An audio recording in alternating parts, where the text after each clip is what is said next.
क्या एक गीत ने देश की सबसे शक्तिशाली प्रधानमंत्री को रुला दिया था? क्या संगीत में इतनी ताकत हो सकती है कि वह किसी इंसान के दिल में वर्षों से दबे दर्द को कुछ ही मिनटों में बाहर ले आए?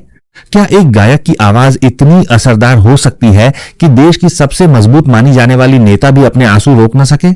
और क्या सचमुच ऐसा हुआ था कि एक गीत सुनते सुनते भारत की तत्कालीन प्रधानमंत्री भावुक होकर उसे बीच में ही बंद करवाने पर मजबूर हो गईं? आज की कहानी सिर्फ एक गाने की नहीं है। यह कहानी है कला, भावनाओं और इतिहास के उस पल की जिसने भारतीय सिनेमा और राजनीति दोनों में अपनी अलग पहचान छोड़ दी। साल 1964, 27 मई की सुबह पूरे देश के लिए एक ऐसी खबर लेकर आई जिसने करोड़ों लोगों को गहरे सदमे में डाल दिया। भारत के पहले प्रधानमंत्री पंडित जवाहरलाल नेहरू अब इस दुनिया में नहीं रहे थे। देश भर में शोक की लहर दौड़ गई। शहरों से लेकर गांवों तक लोगों की आंखें नम थीं।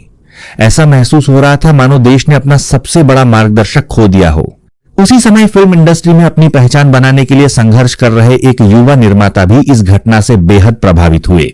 उनका नाम था सावन कुमार टाक। उस समय उनके पास न बड़ा स्टूडियो था, न करोड़ों का बजट और न ही कोई बड़ा फिल्मी नाम उनके साथ जुड़ा हुआ था। लेकिन उनके मन में एक विचार जन्म ले चुका था।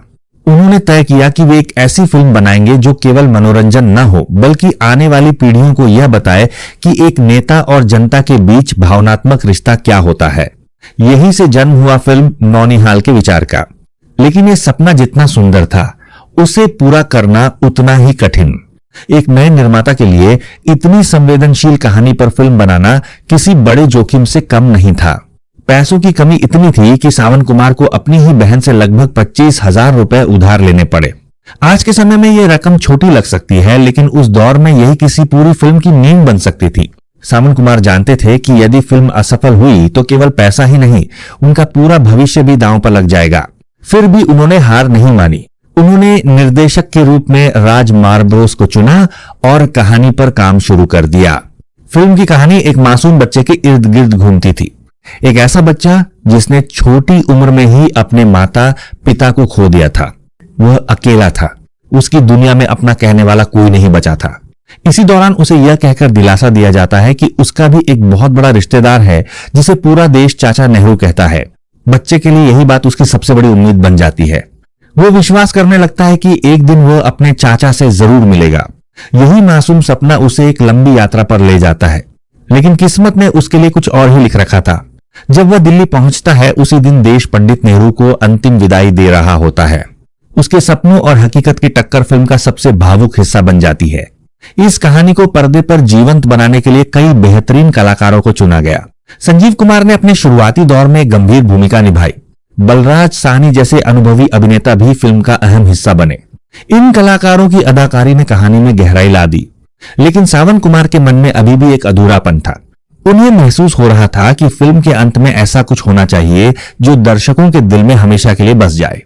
एक ऐसा गीत जो केवल फिल्म का हिस्सा ना हो बल्कि श्रद्धांजलि बन जाए। ऐसा गीत जिसे सुनकर लोगों को लगे कि मानो इतिहास खुद उनसे बातें कर रहा हो। इसी सोच के साथ उन्होंने मशहूर शायर कैफी आजमी से संपर्क किया। कैफी साहब ने लंबे समय तक इस विषय पर विचार किया। वे चाहते थे कि गीत में राजनीति नहीं, इंसानियत की आवाज सुनाई दे। कई दिनों की मेहनत के बाद उन्होंने ऐसे बोल लिखे जिनमें दर्द भी था, उम्मीद भी और अपनापन भी। अब जरूरत थी उस धुन की जो इन शब्दों को अमर बना सके। ये जिम्मेदारी सौंपी गई महान संगीतकार मदन मोहन को। मदन मोहन ने गीत को केवल संगीत नहीं दिया बल्कि उसमें भावनाओं की आत्मा भर दी। जब धुन तैयार हुई तो सभी को एक बात साफ समझ आ गई।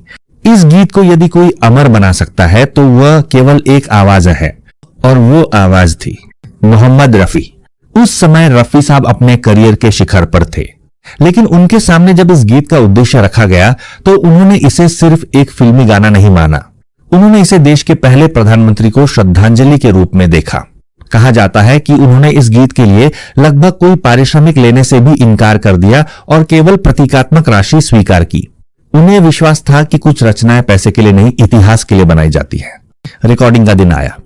स्टूडियो में जब रफी साहब ने पहली बार इस गीत को गाना शुरू किया तो मौजूद लोग कुछ देर के लिए बिल्कुल शांत हो गए।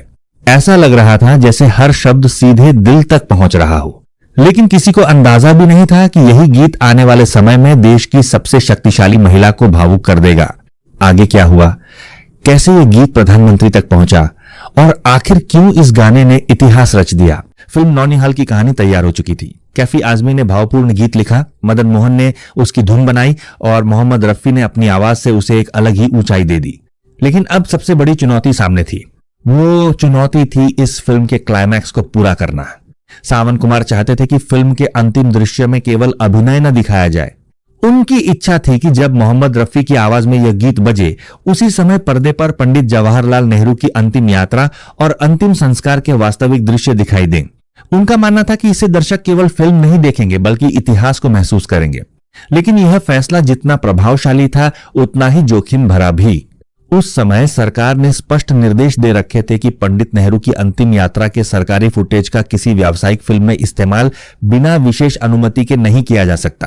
कारण भी साफ था, सरकार नहीं चाहती थी कि किसी राष्ट्रीय शो को व्यावसायिक लाभ का माध्यम बनाया जाए। यहीं से सावन कुमार की सबसे कठिन परीक्षा शुरू हुई। अगर अनुमति नहीं मिली तो पूरी फिल्म का सबसे महत्वपूर्ण हिस्सा अधूरा रह जाता। कई अधिकारियों से संपर्क किया गया, कई दफ्तरों के चक्कर लगाए गए, लेकिन हर जगह एक ही जवाब मिला, इसकी अनुमति देना आसान नहीं है। समय बीतता जा रहा था, फिल्म लगभग पूरी हो चुकी थी, कर्ज बढ़ता जा रहा था और हर दिन के साथ चिंता भी। इसी दौरान फिल्म के निर्देशक राज मार्ब्रोस ने एक सुझाव दिया। उन्होंने कहा, अगर यह फिल्म बच्चों और देशभक्ति की भावना को बढ़ावा देती है तो क्यों न सरकार से इसे टैक्स फ्री घोषित करने का अनुरोध भी किया जाए। सुझाव अच्छा था, लेकिन सावन कुमार समझते थे कि केवल आवेदन देने से बात बनने वाली नहीं है। उन्हें किसी ऐसे व्यक्ति की जरूरत थी जो सीधे देश के सर्वोच्च नेतृत्व तक उनकी बात पहुंचा सके। तभी उनकी मुलाकात हरेंद्रनाथ चट्टोपाध्याय से हुई। वे केवल अभिनेता ही नहीं थे, वे साहित्य, राजनीति और समाज सेवा से भी गहराई से जुड़े हुए थे। उनका देश के बड़े नेताओं से वर्षों पुराना परिचय था। जब सावन कुमार ने उन्हें पूरी कहानी सुनाई तो वे इस फिल्म के उद्देश्य से प्रभावित हुए। उन्होंने बिना देर किए प्रधानमंत्री कार्यालय में संपर्क किया। कुछ समय बाद संदेश आया, प्रधानमंत्री उनसे मिलने के लिए तैयार है। यह खबर सुनते ही सावन कुमार की उम्मीदें फिर से जाग उठीं। निर्धारित दिन सभी लोग प्रधानमंत्री निवास पहुंचे। कमरे का वातावरण बेहद शांत और औपचारिक था। हरेंद्रनाथ चट्टोपाध्याय ने सबसे पहले फिल्म का उद्देश्य समझाया।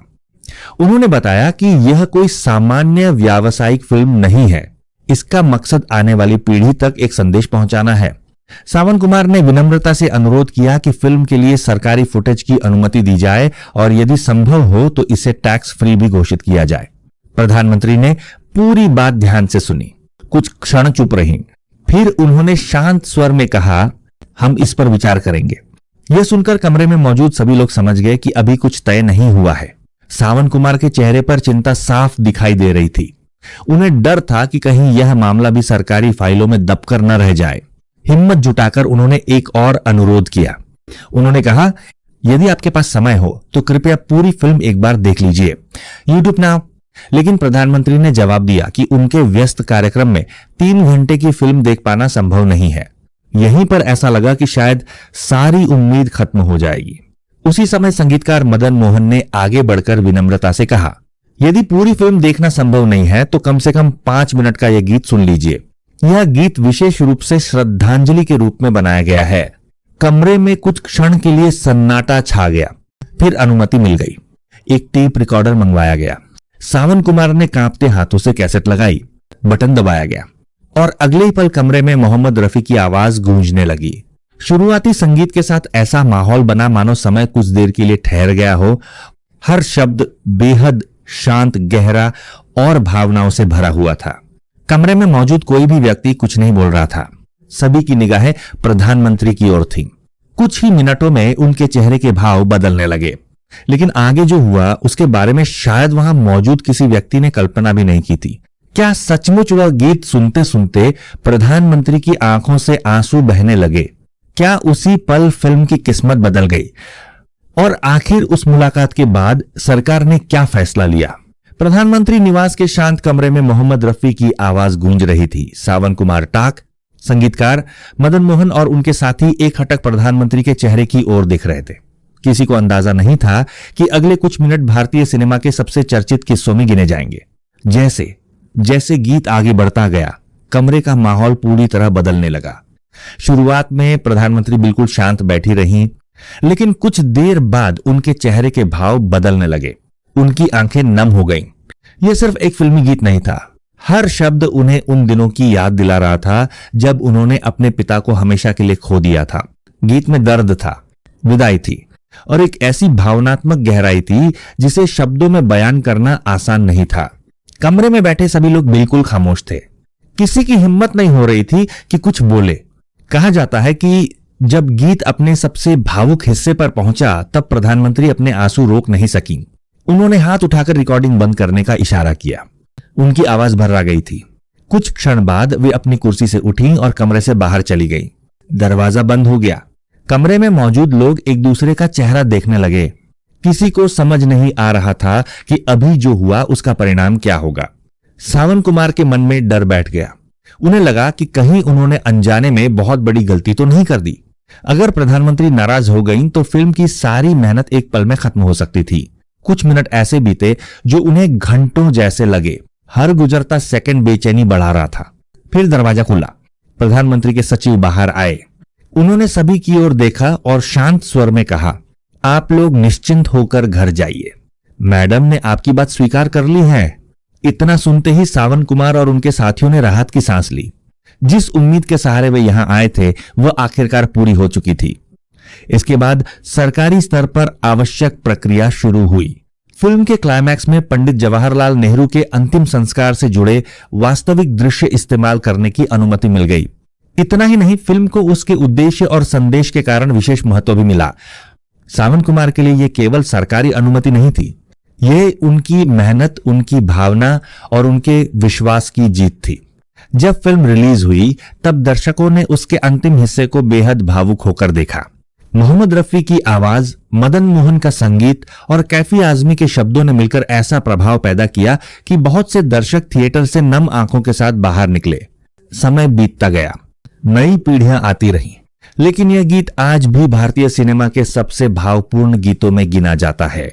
हालांकि इस घटना का एक दूसरा पहलू भी है।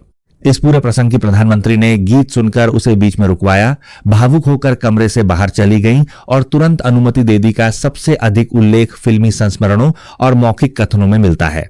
इसके समर्थन में विस्तृत सरकारी अभिलेख या आधिकारिक दस्तावेज सार्वजनिक रूप से उपलब्ध नहीं है, इसलिए इसे एक लोकप्रिय और व्यापक रूप से सुनाई जाने वाली कहानी के रूप में देखा जाता है, न कि पूरी तरह प्रमाणित ऐतिहासिक तथ्य के रूप में। लेकिन एक बात निर्विवाद है, मोहम्मद रफी की आवाज में वह जादू था जिसने करोड़ों लोगों के दिलों को छुआ। कैफी आजमी की लेखनी और मदन मोहन का संगीत आज भी अमर हैं। और नौनिहाल केवल एक फिल्म नहीं रही, वह उस दौर की भावनाओं का दस्तावेज बन गई। समापन, कभी कभी इतिहास केवल किताबों में नहीं मिलता, वह गीतों में भी छिपा होता है। कुछ धुनें समय के साथ पुरानी नहीं होती, बल्कि हर नई पीढ़ी को वही एहसास फिर से महसूस करा देती हैं। शायद यही कारण है कि दशकों बाद भी मोहम्मद रफी की आवाज सुनते ही लोगों की आंखें नम हो जाती हैं। अगर आपको ऐसी ही भूली बिसरी लेकिन दिल छू लेने वाली सच्ची कहानियां पसंद हैं, तो अगली कहानी में फिर मुलाकात होगी।